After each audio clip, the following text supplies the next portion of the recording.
Assalamualaikum warahmatullahi wabarakatuh. Perkenalkan, nama saya Lawiyah dengan NIM 8591777778.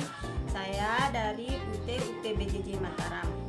Pada kesempatan kali ini saya akan melakukan praktikum tentang sistem pencernaan pada manusia. Tujuan dari praktikum ini ialah dapat mengurutkan bagian dari sistem pencernaan.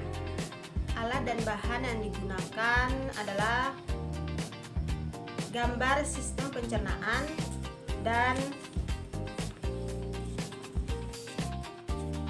alat tulis.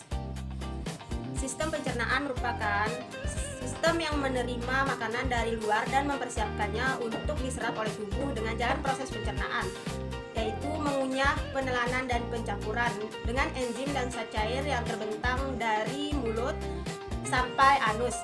Saluran pencernaan terdiri atas mulut atau oris, pekak atau faring, kerongkongan atau eksofagus, lambung atau ventriculus, usus halus atau intestinum minor, usus besar atau intestinum mayor, rektum atau anus.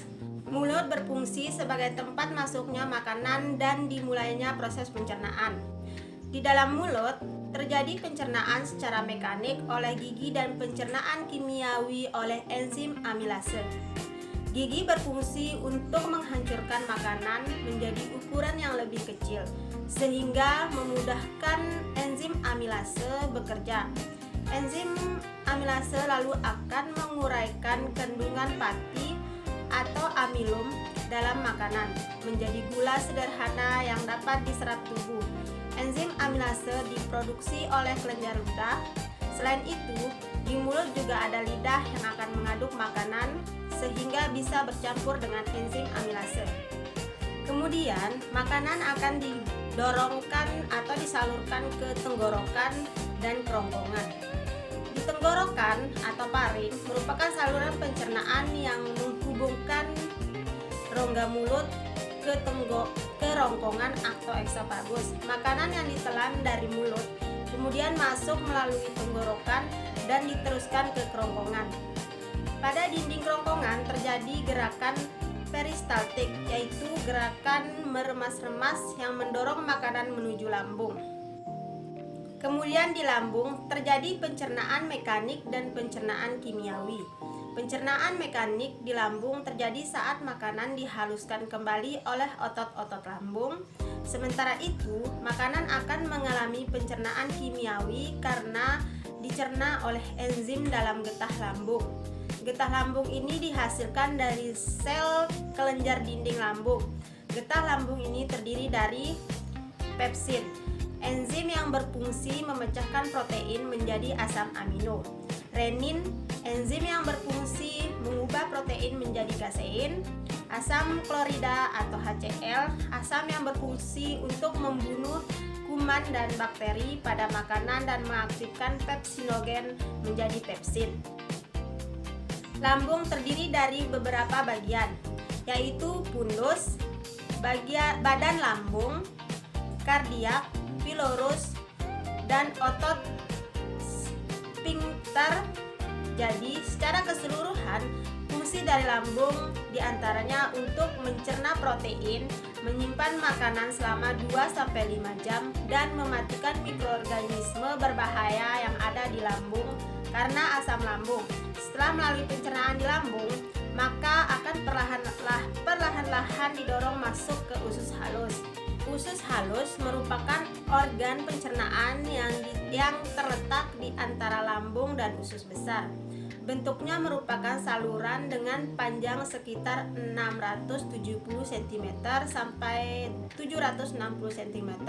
Usus halus bisa dibedakan menjadi 3 bagian, yaitu usus duodenum, usus jejunum, dan usus ileum.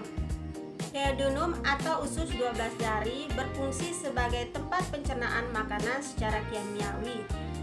Makanan di lambung yang masuk ke duodenum akan dinetralkan dulu oleh senyawa bikarbonat dari pankreas. Lalu lanjut dicerna menggunakan enzim amilase, lipase, dan tripsin dari pankreas, serta enzim maltase yang dihasilkan oleh usus halus. Amilasa akan memecahkan amilom jadi maltosa. Maltosa lalu lanjut dipecah jadi glukosa oleh enzim maltase. Lipase memecahkan lemak jadi asam lemak dan gliserol. Ini dilakukan dengan bantuan empedu yang akan mengemulsikan lemak sehingga enzim lipase bisa bekerja. Sementara itu, tripsin akan memecah pepton jadi asam amino. Glukosa, asam lemak, gliserol, dan asam amino terjadi tadi merupakan bentuk zat gizi sederhana yang siap diserap tubuh. Penyerapannya terjadi di bagian usus halus berikutnya, yaitu jejunum dan ileum. Kemudian, makanan akan disalurkan ke usus besar. Usus besar merupakan organ pencernaan yang terhubung dengan usus halus. Sisa makanan yang tidak bisa dicerna dan diserap tubuh lalu akan diteruskan ke usus besar. Karena usus besar berfungsi untuk membusukkan sisa makanan tadi dan mengubahnya menjadi feses dengan dibantu oleh bakteri Escherichia coli. Di usus besar terdapat beberapa bagian, yaitu ada kolon. Kolon sebagai tempat pemadatan feses atau penyerapan kembali air dari zat sisa makanan. Rektum sebagai tempat penyimpanan feses sementara waktu. Kemudian setelah proses ini, maka makanan akan diteruskan ke rektum dan anus. Setelah makanan menjadi feses, maka di anus, sebelum feses dikeluarkan dari tubuh melalui anus, feses akan disimpan terlebih dahulu di dalam rektum. Di rektum ini, sensor akan mengirimkan sinyal ke otak untuk memutuskan apakah feses perlu dikeluarkan atau tidak. Jika feses perlu dikeluarkan, anus akan berfungsi sebagai tempat untuk membuang feses atau zat sisa makanan tersebut. Kemudian, otot anus berfungsi menahan dan menjaga feses agar tidak keluar dari rektum sebelum saatnya. Jadi, kesimpulannya ialah sistem pencernaan manusia adalah sistem penting yang membantu manusia dalam makanan dan minuman yang dikonsumsinya menjadi zat yang lebih mudah dicerna oleh tubuh dan diambil sebagai kandungan penting di dalamnya yang bermanfaat untuk tubuh, yang bermanfaat untuk organ dalam dan bagian tubuh secara keseluruhan. Hal ini terjadi karena adanya proses perubahan makanan dan penyerapan sari makanan yang berupa nutrisi-nutrisi yang diperlukan oleh tubuh dengan bantuan enzim yang memecah molekul makanan kompleks menjadi sederhana sehingga mudah dicerna tubuh. Sistem pencernaan manusia dimulai dari proses memasukkan makanan ke dalam mulut atau ingestion. Proses mengubah makanan menjadi kecil dan lembut atau dikunyah oleh gigi, pencernaan mekanik.